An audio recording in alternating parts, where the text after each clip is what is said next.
All right. Hi, everyone, and welcome to another Balanced Success Conversations. If we haven't met before, I'm Tameeka. I'm the Goal Success Coach for High Achieving Women, and I am still working full time in the corporate world. I am very, very full time right now. So I created this panel as a space for high achieving women to have honest, actionable conversations about creating success without burning out. Today's topic is redefining success, creating intentions that actually fit your life. And I'm thrilled to be joined by three incredible panelists who bring a wealth of experience, insight, and real life strategies to this conversation. All right, so let's get started. I'd love to begin by having each of our panelists briefly introduce themselves. So, Chelsea, would you like to kick us off? Sure. So I don't believe we wear multiple hats. So I could tell you that I'm a business owner, master certified life coach, a mom of two young kids who are involved in literally everything. But we aren't the labels that we wear and live. So for me, your identity, your inherent gifts that you have built within you that you were given that only you can do aren't a marketing angle. They're your only angle. They're the only thing that you need. And so for me, I will die on the hill that ambition done right inside your own authority is the only fuel that you really need to move forward. Having optimism without expectations is non negotiable for me. And I really genuinely believe that clarity is this sweet spot that everything grows from. And that's kind of everything about me in a nutshell, really. Awesome. Love that. And yes, I do agree. Ambition is definitely the key. So, Debbie, would you like to go next? I'd love to go next because I love what Chelsea said. I was like, yes. I am Debbie, and I host a New World Normal podcast and community where we talk a lot about disrupting norms, exploring norms, personal norms, and systemic norms. And we do talk a lot about reconnecting to the people we were before we put on all those labels that Chelsea just talked about.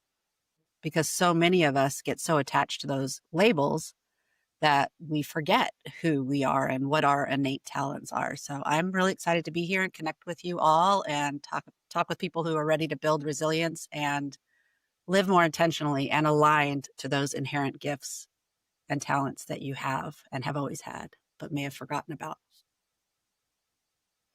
Love that. Okay, and Carrie.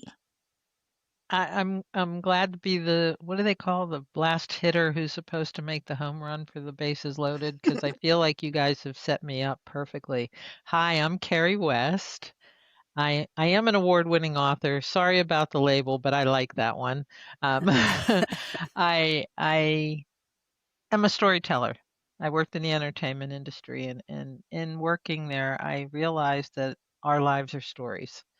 And it's the stories we tell ourselves, it's the stories we were told.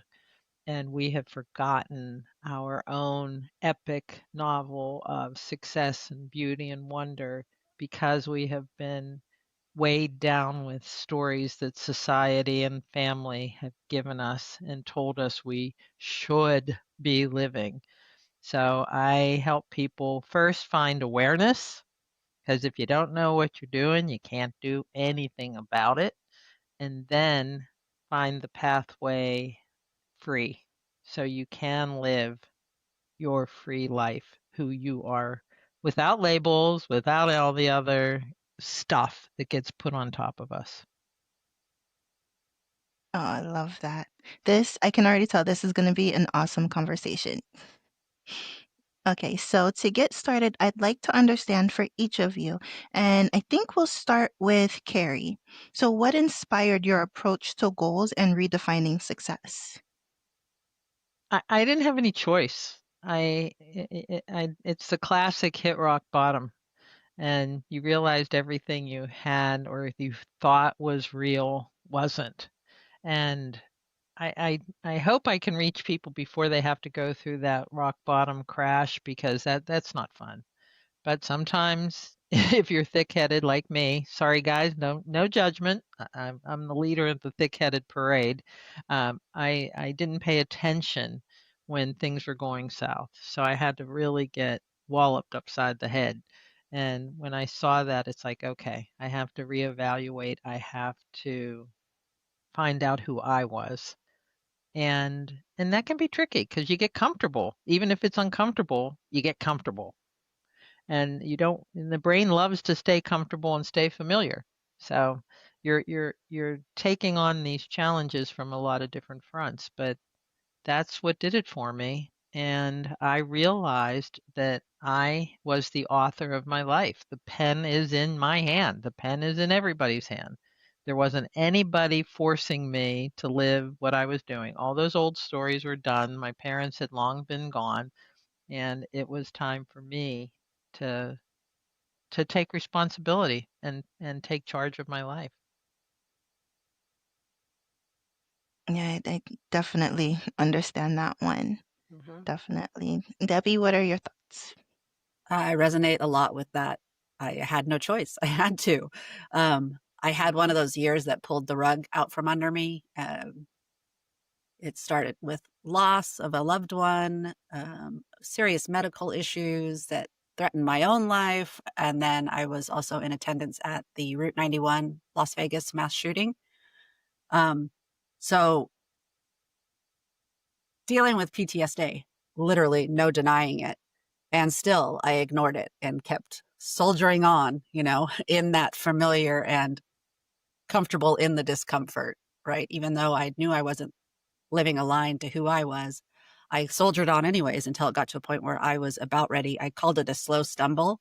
So I didn't necessarily hit rock bottom, but I was doing that thing where your body's moving faster than your feet and you feel like you're just going to do a face plant. That's how I describe it. And so eventually in 2019, on a walk with a friend, and she said, Debbie, I've taken time off work for far less than what you've got going on. And I was like, wait, take a break and prioritize myself? What is this you speak of? Like, this isn't what we do.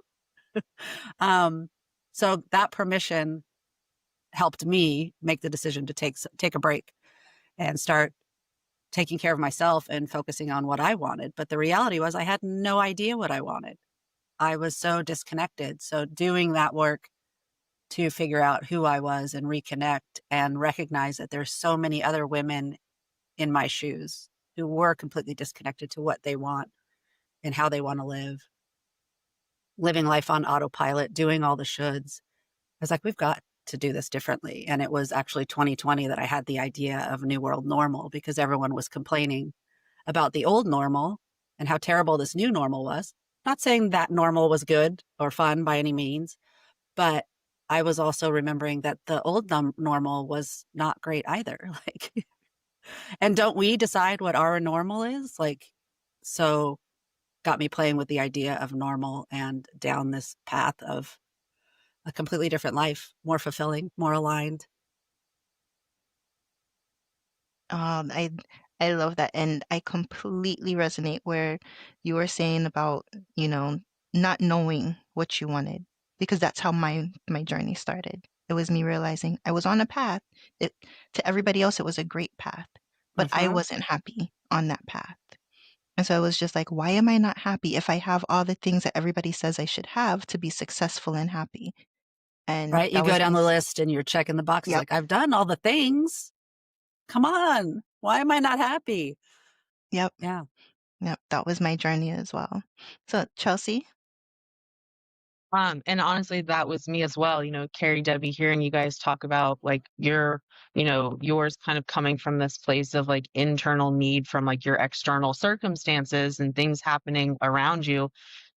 For me, I feel like mine was more of like the absence of things happening around me. I was hitting all the goals, I was checking all the boxes, right? Doing all the things, and I felt nothing. I was like, what's next? Okay, like what's next? And not in a weird, like ego inflation kind of way, but in a like, I just had become a new mom for the first time. My husband works like 20 days out of state a month. So it was like just me in this weird bubble of life. And like everyone's like, oh my gosh, you can do it all. And I'm like, that just feels weird for me. Like for other people to like tell me that I'm supposed to do these things and I don't have to do these things.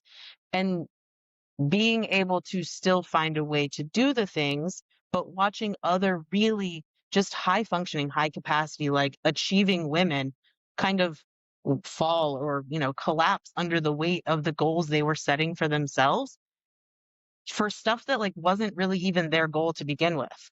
It was never really aligned with what they even wanted. And I could see that thread and they'd be like, oh, I really just want to do this. So I've got to hit this goal. And I'm like, those two things don't line up at all. So, like, why do you need that version of success to find the fulfillment for the thing that you really want? And seeing more and more people kind of have that internal dilemma, but still push forward. I was like, I no, break me away from the herd. Don't sign me up for that. I will find my own path if that's what it takes. And I just refuse to show up for any type of work or version of goals and success and metrics that required me to feel like I was disappearing from my own life in order to achieve them. So it was just more You, of a what's that, Carrie? I was just going to say, you radical you. I was like, I'm sitting here wanting to say, heck yeah. Like, It was honestly a really kind of like rude awakening in the best way to be like, wait a second. I've never really put all my eggs in anyone else's basket. I've never done what anyone else really thought I should do just because they had an opinion on what I should do. So why am I letting this, I don't know anything about running a business, like lane be when I start that?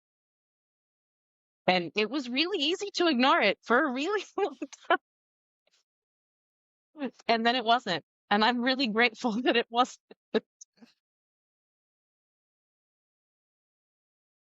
Yeah, I think that's the biggest piece. And it seems like all of us had that. Like we had an idea that was fed to us of what it was supposed to be, how we were supposed to feel. Achieving these goals was supposed to mean something. It was supposed to mean, this thing. But the reality is, I think and at this point, because I've talked to so many different people, for a while I was like, okay, it's generational. It's not generational.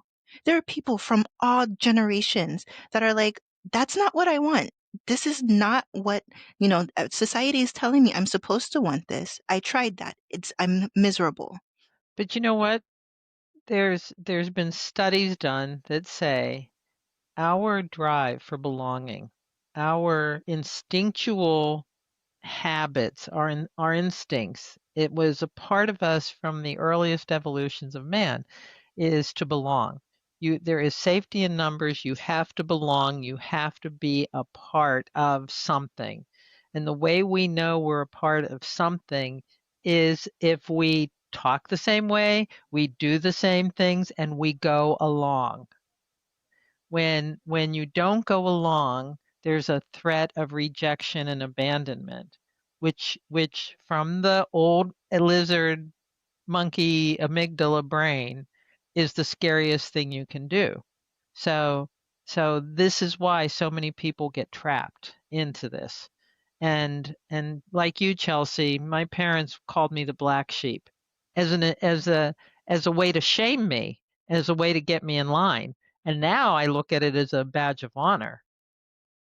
Built a whole business around it. In fact, Yeah, it's the exactly. name of it. Yeah, but I see you have Black Sheep Boulevard. That's why I had to say it. Because when you can know that we have evolved as human beings and challenge, and it's not always easy, you have to focus on it.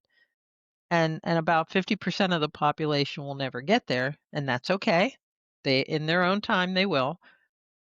But when you can challenge that, when you bring it to light and just say, huh, does that fit for me?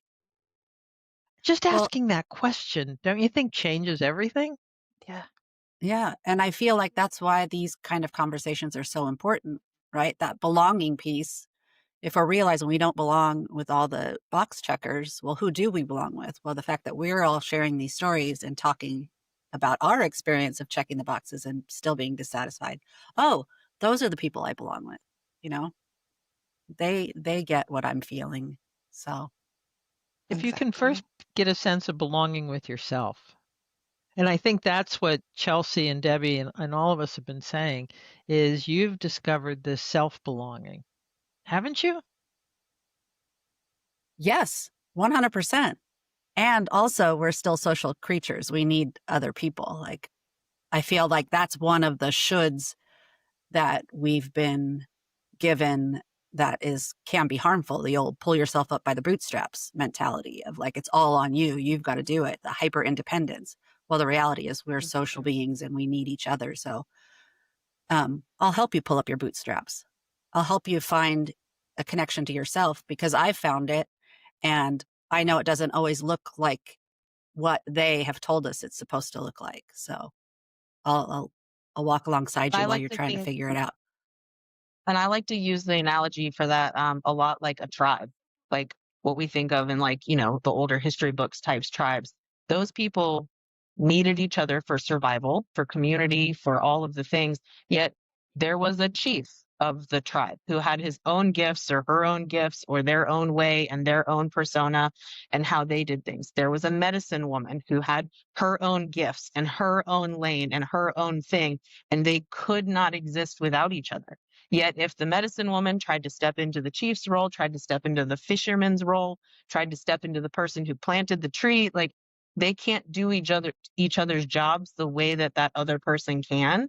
And so it just becomes a matter of like, you have to not necessarily know your lane, but you have to know why you want that lane for yourself. And when you can own that lane, everyone else will own it with you and for you and because of you, so that they can own their own lane, so that we can all actually grow and continue to thrive as this like group of humans in this collective space. That's such a great example of Yeah. interdependence. I like that. Mhm. Thanks. And I like to talk about a tapestry of life. We all need each other to build this beautiful tapestry. But if we're all alike and we're all doing the same thing, it's only one color. It's all white or it's all blue. So there's nothing going on there.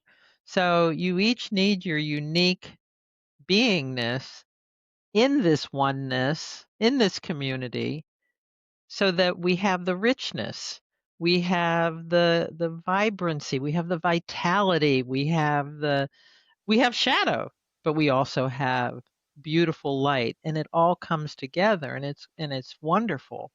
But that's by owning your piece of the tapestry, owning who you are, and not trying to be like the other people, because it'll be a one-color tapestry. Yep. Very true. Very, very true.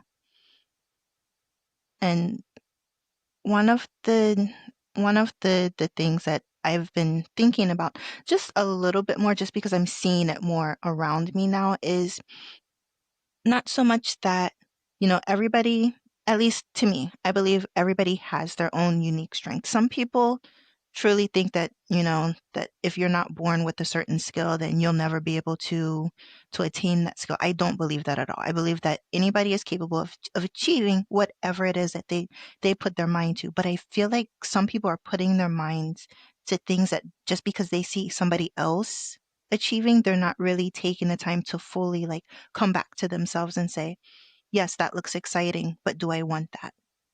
Or looking at it and saying, okay, this is the path I want. Let me go down this path. But then getting maybe like a third of the way and saying, you know what? I don't think I really want this. But then being too afraid to make another change or to change their mind because they feel like, oh, I've already changed my goals once. I've already changed who I am once. I can't do it again.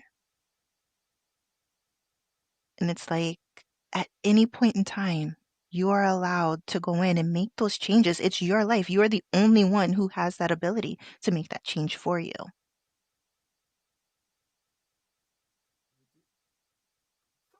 So, okay, so we have talked about, why, in a sense, why there's so many women that are disconnected from their goals. And I think we've all pretty much said the same thing about, okay, this is what we've been told we're supposed to want. And then again, the belonging piece. But how can women start to separate the external definitions of success from what truly fulfills them? Okay, Chelsea, you want to go first with this one? Yeah, separating, so you said separating external definition of success, like what, Yes. society thinks success is, from what truly fulfills us. I think one, it goes back to that self-awareness, right? Like you have to know what it actually is that fulfills you. I like to think of it as like this like space in between, like we are who we are and we have success or business or this goal or this thing. But like if people are trying to bridge the gap between the two, what's in the gap? Like what do you want to fill that gap with? And when you know what you want to fill that gap with or how to fill it with the right things for you, it doesn't really become a separation of success and what fulfills you. It is you that fulfills the definition of success and creates a success that's correct for you. And when we fight that, when we're like, oh, here's this goal, I've got to have that, that shows that I'm successful, we start to get a lot of resentment towards the goal, towards the person who set the goal for us, whether we know who that is consciously or subconsciously. And we start to look at like the pressure and the force and the things, and that weighs on us long before we ever realize that it weighs on us.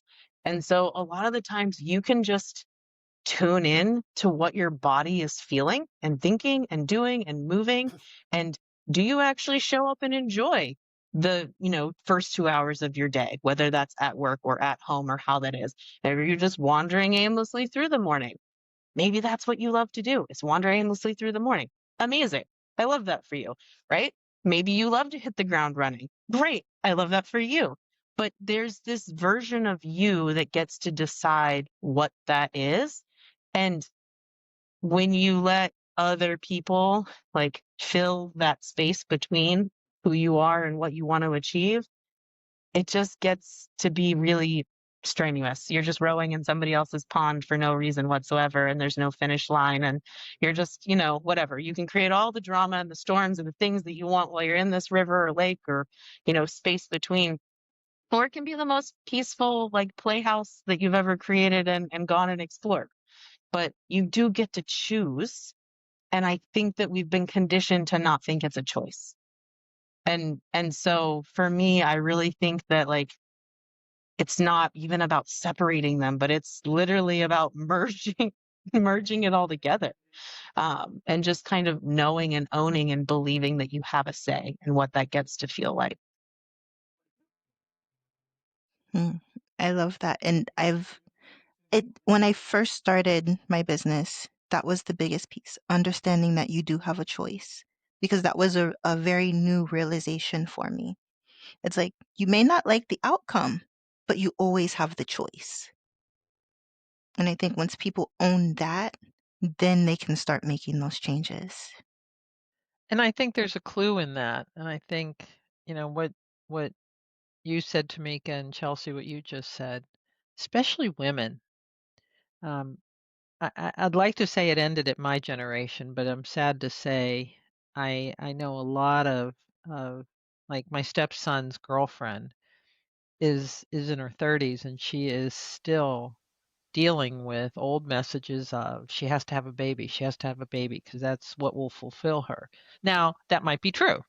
Her path might be motherhood. That's fine. That's fine. But I wonder how, especially as women, we are the minute the family realizes you're having a girl versus a boy, they change everything. The colors, the language. Language is vital. When you can take apart the language that you use, that tells you where you are in life. The should, like shoulds. I always say when someone says should, it's a story. Right there. Know your story. But do you have the courage to really look at this? Because dealing with some of this stuff can be really uncomfortable. Breaking away from people that love you, and you feel like you're almost letting them down. You're not. Do you want to let somebody down, or do you want to let yourself down? And especially as women, I think we're more inclined to take care of everybody else before we take care of ourselves. I think that there's a great saying that anytime you travel, you hear it all the time. Put your mask on first. If you're not taking care of yourself, you can't really take care of the people around you. But so many times as women, and I'd love to know if you guys found this too, your first inclination is to take care of your family and take care of your partners and take care of everybody out there before you take care of yourself. 100%. And I kind of Yep. wanted to go back a little bit to the original question of how do you figure out what it is that you want or what's important to you? At least I think that's what the original question was. Yes. Um, and for me, in my experience, in my lived experience, and then also now my experience with clients, so often they're so disconnected that sure, once they build that awareness of I have agency, I get to make a choice, I get to make changes. So what do I want? And it's, I have no idea. And so even identifying the gap that Chelsea was talking about can be really challenging. And so sometimes I encourage people to start, not to stay here, but to identify the things you don't want. That's so much easier, right? Like, I know I don't want to get up early. Like, I know that about myself. So I can start there. That's an easy, like, what can I build into my mornings that would give me a little more sleep? And starting as small as possible. So that's what I always encourage people to do is if you can't figure out what you do want, start with what you don't want. Don't stay there, but that is an easy place to start. And then be sure to start as small as possible, right? Because we're already overwhelmed by all the choices. And then if we're not feeling super great already, we can get really stuck and frozen, nervous system. So try to start as small as possible. Trying to make a giant life change might just keep you right where you are. But if you think I could just change this one little thing about my morning and see what happens, and like, ooh, I liked that. I'm going to add one more little thing on and see how that goes. So then you don't get overwhelmed and fry your nervous system in the process. I want to ask something of the group, if you don't mind, Tameeka. I want to Of ask course. my great panelists and you too, because this is something else that I see again, because I started out a little bit earlier in life than all of you. One of the challenges I think and we all face today is we have this thing right here, and it is loaded and filled with so much information and so many headlines and so much, especially social media of what everybody in the world is doing. So we think we should be, oh, I compare myself to what I just saw on Instagram. Is that what I should be doing? Like you said, Debbie, about what don't I want to do? But what do you do when you're bombarded with all this stuff about what everybody else is doing? How do you, here's the question. How do you navigate through all the noise? I turn it off as much as possible. I'm not someone like social media. I've turned off all my notifications on my phone from social media. There was on my last laptop, I forget what it was called, but there was a way to turn off the news feed on Facebook. So when I would log into Facebook on my computer, I could only see the pages that I specifically went to. So I couldn't see what everybody was posting. Now I might look at Instagram and Facebook on my phone maybe once a week. Now, I will admit there are times where if I click on it, I do get caught in a death scroll. I will still get caught in. I like But that death scroll. it's not as often as it was because there was a point where I remember, and I had the app on my phone where I would block, like during certain times of the day, I would block access to the apps. But then it had this thing where it would tell me how many times during the day I attempted to access one of the apps that I blocked. Why has it got to rat me out like that? Oh my God. It's like it will tell you, and I think there was one day it was over 100 times, and I'm like, and it was during a work day. Granted, yes, it was during COVID, so I was working from home a little bit more, but I was like, this is insane. I've literally picked up my phone and attempted to look at something over 100 times in a day. And it was like there were several sites because you have like Pinterest, which is that's a huge one for me. Pinterest, Instagram, Facebook, all like YouTube, all of that. So it's not just, one app, but it's like this is how many times I've picked up my phone today. And I think it was from doing that experience and just having it like thrown in my face, of course, because I set it to do that. But it's like, okay, I need to make a change. So it's gotten to the point where now Pinterest is still a problem for me. I'm not going to lie, Pinterest is still a problem. But Instagram and Facebook, like I said, maybe once a week. There, I'll go weeks without even thinking about it, and then my mom will say, "Oh, well, we shared some pictures on Facebook." I'm like, "Oh, okay, I'll go check Facebook now." But For me, I realized it was a compulsion. Like I was just grabbing my phone mindlessly, right? So it was setting intentions, building awareness, setting boundaries for myself. Like I've gotten really good. I'm only allowed to look at TikTok at a certain time because once you get stuck, you get sucked in, you just can keep scrolling for hours and nobody's got time for that, no matter. And that's not even taking into account what those images and information might be doing to my Mhm. my mental health or cognition. So, but also because I saw so many people struggling with it, I actually created a resource. So I love that you asked this question. I have a free quiz on my website that people can take. And it's a or not a doom. That's one of the scrolling types is doom scroller.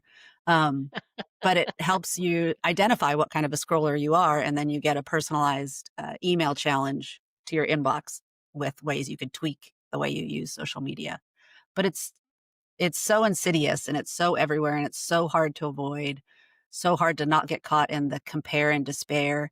And I feel like that also adds fuel to that overwhelm of when we are deciding we want to do things differently, there's too many options, too many things going on. So that's what makes it really hard to identify what you want versus what everybody else on Instagram is doing and you think you should want. that damn belonging comes back up, Yep. doesn't it? Yeah. I was going to say, I'm going to add a little bit of a different perspective because for me, I think it's more about like specificity, like knowing who you are and, whether it's why you're there or what you do and don't like subscribe to or belong to or, like want to be in your space because now they make it so easy to be like, ignore, 5 for 30 days. See you later. I don't want to see stuff like this anymore. That if you know who you are and you know why you are so deeply like that thing, like you can't just be ambitious. Why are you ambitious? How does ambition rule your day to day? And how does that affect the people in your circle that ripples out? Like, why do you show up that way? And like, what does that create in the world around you? And when you know that, it's so easy to be like, not my person, not my thing, not my place, not for me. Nope. Don't sign me up for that. And to just kind of like push stuff off. For me, so like clarity is a gift of mine. It's like my superpower. It is one of my like deepest like gifts and values. So that kind of information overload does not faze me in the slightest. And I recognize that that's not true for everyone, which is why I'm not out there preaching like just yourself and you can do this by any means, right? Like for Tameeka, like yours is very much like a peace and like a sense of like purpose and like having that peaceful like seeing for yourself, however you Mhm. describe that in whatever language. And Debbie, yours is boundaries, like within that like space of like, nope, like this is how I do that. So we all have a different way of describing what that like boundary means and is for us. But I definitely think that you get to just show up and be and know what's for you and not for you. And it makes me laugh every time my husband comes home from work and he like turns on the news and I'm like, can you just turn that off? I'm like, our kids don't need to be exposed to this. I'm like, you don't need to be exposed to this. I'm like, I certainly don't want to be exposed to this. And we just get to kind of know what can be and doesn't have to be for us. And everyone gets to have their own way and their own way forward. But we also just have to know what that is and not in a blanket sense, but in a really deep, specific way for us. Yep. Yep. Mhm. And I want to say to everybody listening today and who will see this thing, every one of this panel gives you permission to find your own way. You don't have to wait for somebody to tell you turn off the news or don't scroll or don't or should or whatever. You have self permission to decide for you what works for you. Exactly. Exactly 100%. Because it was understanding and taking ownership of that that helped me get through because when I got to my point where I was just like, I have no idea what I want, I was to the point where I was getting migraines almost every day, just getting up and thinking about getting ready for work. And it was one day I was like, I need to just stay home. So I sent an email. I was like, I have a migraine. I cannot come in today. As soon as I sent that email, migraine went away immediately. That was my clue. I was like, okay, this is much deeper than I think it is. And I started a journaling practice from that day. Before that, I tried journaling. It never made sense for me. Like I felt like I would pick it up and I remember like, like the old shows where they're like Dear Diary. I tried that. I'm like, who am I talking to? So, but from that point, I sat down and I'll never forget my first journal entry was like 4 pages long. And I just kept writing and writing and writing. I'm like, what is going on? And at the end, I was like, I don't want this. It's like, okay, so I know now that I don't want this. What do I want? And it was from that moment that gave me it. I gave myself that permission to say, I want something different. I'm going to focus on the things that are going to get me closer to what I want. Yes, it's been a journey. Everything in life is going to be a journey. You can't make a decision and expect, okay, I made this decision. Now everything is immediately going to fall into place. What? If That only doesn't that was happen? if only that was the case. But I think that's the biggest piece. The only person that can give you permission to make those changes, to define what success truly looks like for you in your life, is you. And I think Yeah. it's really understanding and owning that. Because yes, with that ownership, there's responsibility. So when you're doing things that don't feel good, you are also responsible for those decisions and those actions. But that also means that you get to make the changes that will lead you on the path that is going to put you where you want to be.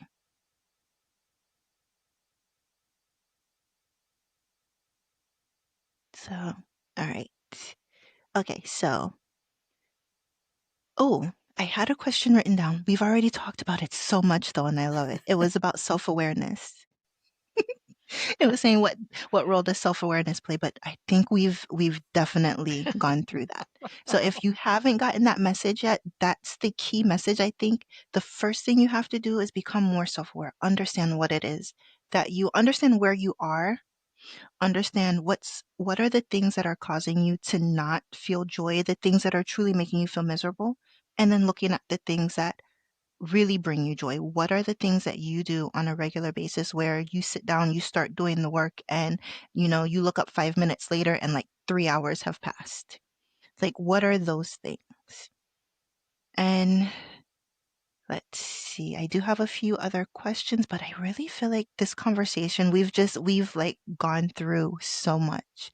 So what's one reflection exercise from each of you that will help women identify what success means to them? So not necessarily well, I guess in a sense what it looks like, but like what's an exercise that women can do, or anybody that they can do to identify what it truly looks like for them. So let's see, Debbie, do you want to take this one first? Sure. I usually have people start with a values inventory. The idea of self-awareness being kind of foreign to people. You get really disconnected to what really is truly important to me. So you can take a look at you can probably Google values inventory and you'll get lots of PDFs that has just a list of different values, and go through and just circle the ones that come out to you. Set it aside, come back to it after you've, done the dishes, taken a walk, and then look at the ones from the ones that you've circled that still pop out at you, and start there. And how can I set goals that are completely aligned and supporting this value I have, is the best place to start, I believe, to build values aligned goals, because you can't align them to your values if you have no idea what your values are. So identifying those values first. Yes, love I that. keep it simple. I think it's an easy first step for people to take. Mm-hmm. I think it's something very easy. It doesn't feel overwhelming. They don't have to set aside like an hour.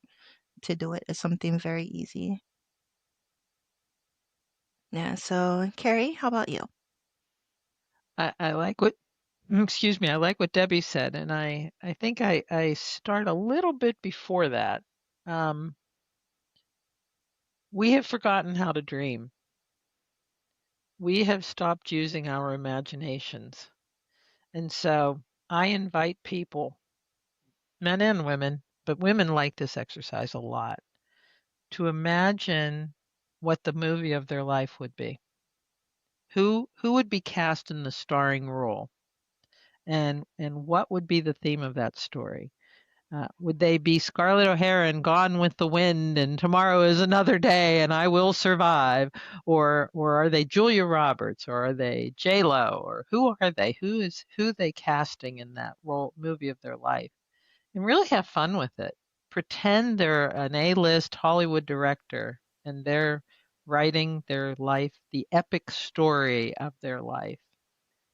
And then what is the real ending you want? When you are watching your funeral from some esoteric place after you're gone, what's everybody saying to you? What did they say about you at your memorial? She was a brilliant mother, he was a great statesman. And then how do you feel about that? There was a really interesting article on Substack from a palliative care nurse who sat with 300 people as they were dying, as they were on their last breath. And she recorded what they said about dying and what they wished their life would have been. And so it's become my new go-to thing about where where do you want to be when you're on that space? What regrets? Because we all have regrets. No question we have regrets. So what regret do you wish you don't have? Did you want to be happier? That you wanted to take better care of yourself? That you wished you would have gotten more massages and less worrying about meeting notes, and like everybody's been saying, I wish I would have less, not worried about the house being perfectly clean and instead gotten a massage.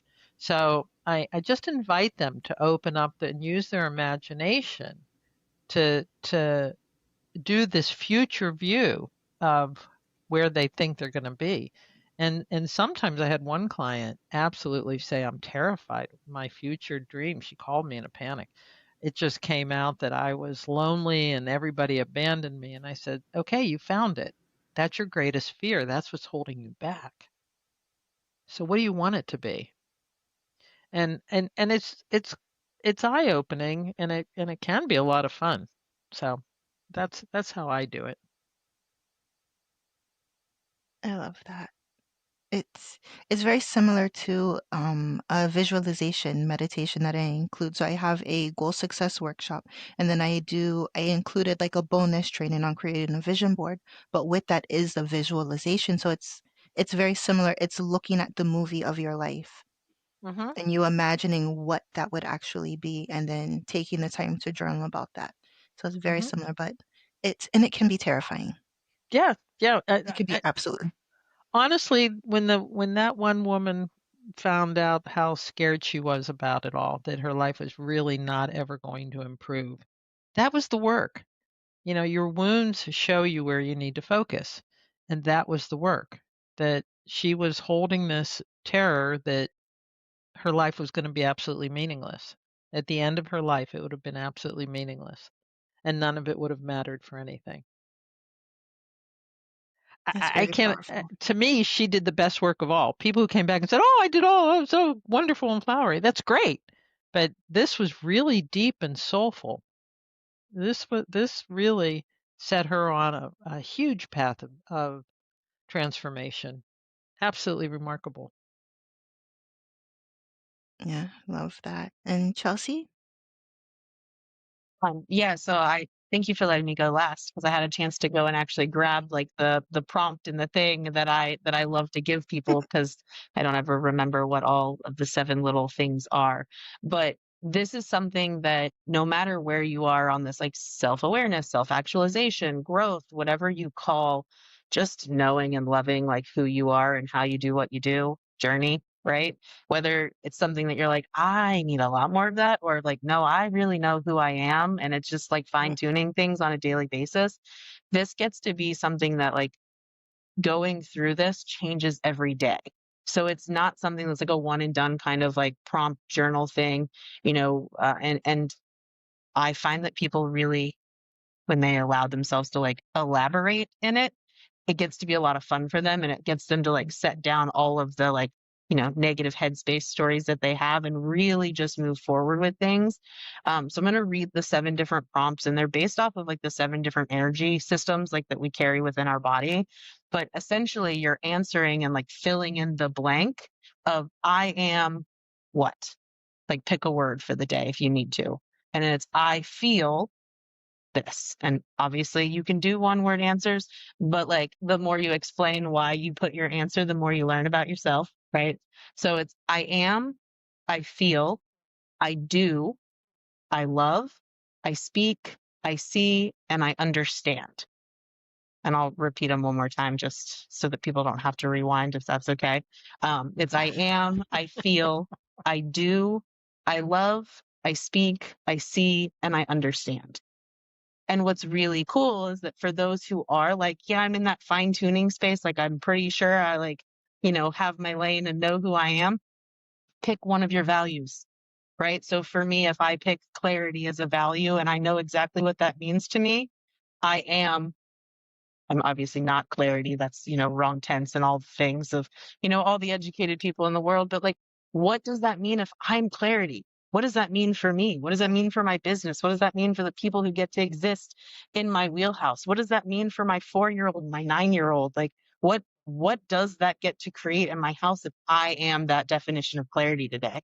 Or I feel clear. What happens in my world when I feel that way? When I do clarity, when I give clarity, what changes, what ripple effects happen because of the conversations that are had that day elsewhere, right? Like, why do I love clarity? Why do I speak it? Like, how do I see it? What is that my gift? Like, I understand clarity because of all these different things. And the answer changes every day. And it's such a fun way to just hype yourself up over the things that you're inherently just amazing at. But also, if you don't know what that is yet, you get to learn a lot about where your resistance lives and where your strengths live and where you want to go just from living and like activating those different like spaces within yourself. I love that. I love that you've tied in the chakras like that. And a couple Yeah. things you said, I wanted to emphasize this isn't a one and done. I feel like none of these things are one and done. Even the choosing the values that I have right now that are most important and most present to me in this moment might be different 6 months from now, right? Because my life has changed. I have different priorities. And also the defining it for yourself is important. So you can get a list of goal or a list of values off of the internet, but what does that word mean to you?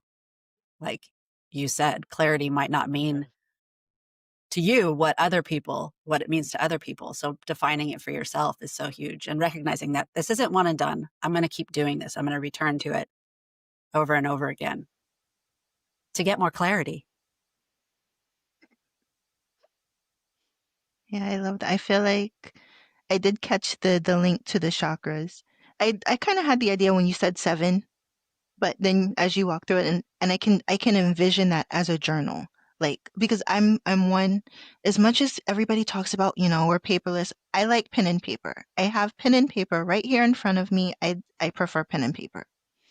So, but I could clearly see that as a journal, whereas like every day, you have a page for every day, and you get to sit down with that, because I feel like, and this might just be a personal thing, I feel like I have a stronger connection to myself and to what I'm writing if I'm physically writing it, not necessarily if I'm typing it.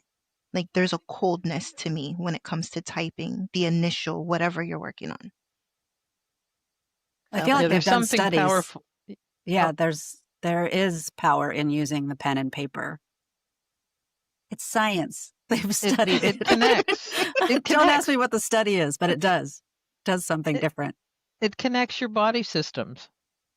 it's a direct connection to the words and to the energy of what you're putting out there. Chelsea, I also love the 7 steps. It's everything you guys have been saying is so powerful. I think it's very cool. I got a lot from today with all of you. 100%.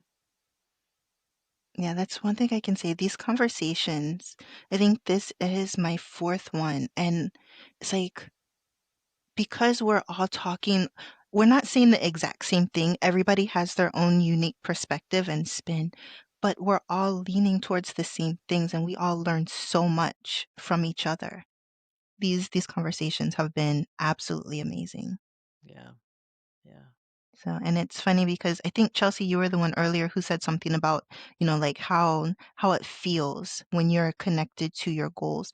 And in a previous conversation, we had that same discussion about physically, like the somatics of it. Like you can feel when you're actually aligned with something and when you're not aligned with something. It's just understanding how it feels in your body, because it's not going to feel the same way for you as it does for somebody else. Your body Yeah. is the greatest measurement. Your body will tell you right away if you're off track. Right away. It doesn't waste a moment. It will make sure you know right away where you are at all times. I think it's so interesting too that like sometimes we know what that is, right? We know what that feels like. And then we get lost and buried again in the, well, why can't I find it again today?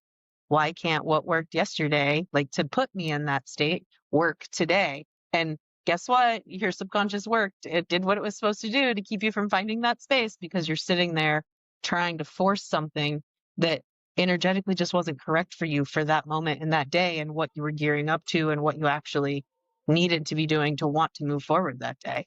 And so I think that sometimes too, even what we're talking about, like with these different prompts and these different ways to see things, it's important to know that there's 27 different ways to get to the same thing for yourself. And sometimes what always works for you doesn't work for you that day, but there's a purpose to that, right? Like we're not just like all, this ball of like, chaos and clarity and things like that. Like it's one and the same. Like it serves you. There is no like positive and negative spin to either of that, right? Clarity can be a crutch Yeah. just as much as it can be a gift, and vice Yep. versa. Mhm. Like Yep. it's not either or. Nothing is either or. We're just all inclusive of our own being and self. Yep. Yes, And for people exactly. just starting out or aren't familiar with identifying those feelings in your body, like I think Carrie was just referring to, a tool that I come to again and again, and I encourage my clients to use is actually Martha. I think it's Martha Beck. It's a body compass, but using your body as a compass. So like tuning in on something that you remember didn't feel good, wasn't a right decision, and reconnecting. So it's a little guided meditation, reconnecting to how that felt. And then think of a time where everything felt very joyous and connecting to that feeling. So then you can tune into those feelings, record them. And then when you're going through your day or week and you experience something like, ooh, a fork in the road, which should I do? What would it feel like to go that way? Recognize how that feels. Is it closer to the good feeling or the bad feeling? And then it kind of helps you make decisions and getting used to tuning in to our body, right? Because our body does have so many messages for us. But if you're not used to tuning in, or you haven't felt safe to tune in your body, you feel safer here. It's an easy tool to get you to move down into your body. Yeah. Yeah. And I think I don't remember the name, but I feel like it was somebody I was following online. But I think I did something similar to that, where it's like, okay, this is the decision you made. How does it feel? And I think I need to go back and redo that. It's been a few years. So, because sometimes are easier to really connect than others. So, Well, you hear a lot of people talk about like, oh yeah, it was a full body yes or a full body no. Well, what does that mean? What does that mean for me? It's going to be different for you. Like yeah. the sensation in your body is going to feel differently. And Mhm. if you're completely disconnected from your body, you're not going to have any idea. So Yeah. I feel like my yeses are much more quiet than my nos. That's Hmm. one thing that I notice. I feel like when something is a yes for me, I can feel that it's full body, but it's a very low, like very quiet, almost like a hum. Versus when it's a no, it's like a scream. It's like, no. It's like you're not Alarms and doing this. bells. Yeah. So, yeah.